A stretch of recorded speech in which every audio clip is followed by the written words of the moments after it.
बांग्लादेश में जब से सियासी पासा पलटा है, हिंदुओं पर अत्याचार लगातार बढ़ रहे हैं। कट्टरपंथ चरम पर है, लोकतंत्र बेसाखियों पर है। हद तो तब हो गई जब 2 दिन पहले हिंदू धर्मगुरु और इस्कॉन के महंत चिन्मय कृष्णदास को ढाका से गिरफ्तार कर लिया गया और फिर मंगलवार को चटगांव की अदालत ने जमानत अर्जी खारिज कर उन्हें जेल भेज दिया, जिसके बाद से ही बांग्लादेश में हालात और बिगड़ गए हैं। हिंदुओं और उनके धर्मस्थलों को चुन चुन कर निशाना बनाया जा रहा है। पिछले कुछ महीनों से चल रहा हिंदू विरोधी अभियान बांग्लादेश में अपने चरम पर है। कट्टरपंथी हिंदुओं को निशाना बना रहे हैं और सियासत से लेकर अदालत तक कहीं कोई सुनवाई नहीं हो रही। Bangladesh national Hindu grand alliance के महासचिव मृत्युंजय कुमार राय ने कहा कि बांग्लादेश में इस्कॉन को बैन करने की साजिश रची जा रही है। बांग्लादेश में ये सब कुछ एक साजिश के तहत किया जा रहा है।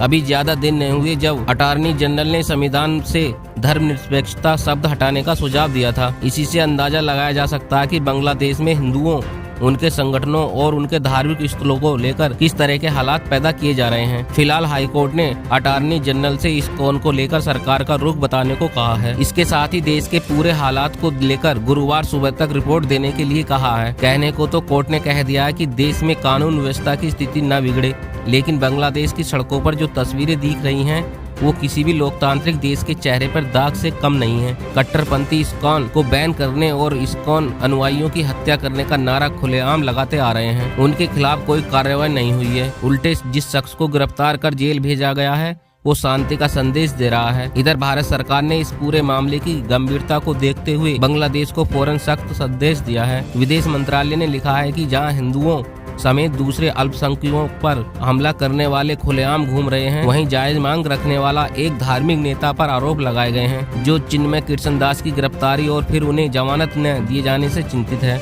बांग्लादेश की सरकार अल्पसंख्यकों की सुरक्षा और शांतिपूर्ण प्रदर्शन के साथ अभिव्यक्ति की आजादी सुनिश्चित करे। बांग्लादेश की कारगुजारियों पर भारत में गुस्सा बढ़ता जा रहा है। कोलकाता में बांग्लादेश के खिलाफ रैली निकाली गई। इसमें भाग लेने वालों की मांग थी कि हिंदुओं पर अत्याचार बंद किया जाए। वरिष्ठ बीजेपी नेता शुभेंदु अधिकारी ने बुधवार को कहा कि भारतीय अधिकारियों को बांग्लादेशियों को वीजा जारी करना तत्काल बंद कर देना चाहिए जब तक किसी पड़ोसी देश की सरकार प्रमुख हिंदू नेता चिन्मय कृष्णदास ब्रह्मचारी को रिहा नहीं कर देती है। दोनों देशों के बीच आयात और निर्यात को अस्थायी रूप से निलंबित कर दिया जाए जब तक कि वहां अल्पसंख्यकों पर अत्याचार रोकने के लिए कदम नहीं उठाए जाते।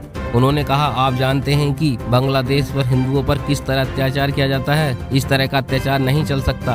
प्रभु चिन्मय कृष्णदास ने कुछ भी गलत नहीं किया है। हम उनकी तत्काल रिहाई चाहते हैं। उन पर झूठे मामले लगाए गए हैं। इनकी अनुमति नहीं दी जा सकती। बहुत हो गया। इस दौरान एक प्रतिनिधि मंडल ने बांग्लादेश उप उच्चायोग को एक ज्ञापन भी सौंपा है। टीएमसी सांसद अभिषेक बनर्जी ने कहा, यह राज्य का मामला नहीं है बल्कि केंद्र से जुड़ा मामला है। लोगों ने केंद्र सरकार को अपना जनादेश दिया है। पार्टी के तौर पर तृणमूल कांग्रेस ने केंद्र के फैसले का समर्थन करने का फैसला किया है। मैं सिर्फ इतना कह सकता हूँ कि बांग्लादेश में जो कुछ भी हुआ है वह बेहद दुर्भाग्यपूर्ण है। तृणमूल कांग्रेस के सांसद सौगात राय ने भी हमले की निंदा की है। उन्होंने कहा, ऐसा नहीं होना चाहिए। मैं इसकी निंदा करता हूं। सरकार को इस मामले में सक्रिय रूप से हस्तक्षेप करना चाहिए। कांग्रेस नेता गौरव गोगाई ने कहा कि उनकी पार्टी बांग्लादेश की स्थिति को लेकर चिंतित है। उन्होंने पूछा, बांग्लादेश में जो कुछ हो रहा है उससे हम चिंतित हैं। कुछ दिन पहले इस्कॉन के एक साधु को गिरफ्तार किया गया और उसके समर्थकों पर हमला किया गया। विश्व गुरु प्रधानमंत्री मोदी कहाँ हैं? इस्कॉन पर प्रतिबंध लगाने की मांग वाली रिट याचिका के जवाब में बांग्लादेश द्वारा इस्कॉन को कट्टरपंथी संगठन कहने पर विश्व हिंदू परिषद के अंतर्राष्ट्रीय अध्यक्ष आलोक कुमार ने कहा,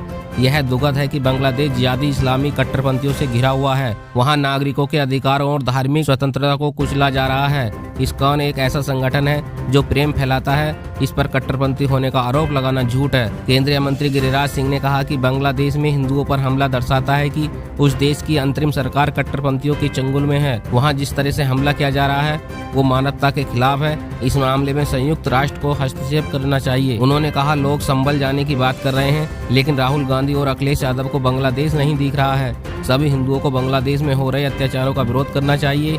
भाजपा सांसद और राष्ट्रीय प्रवक्ता संबित पात्रा ने कहा, हम भारत सरकार के रूप से सहमत हैं। देश विदेश की खबरों से जुड़े रहने के लिए हमारे चैनल को लाइक करें, सब्सक्राइब करें और कमेंट्स करें।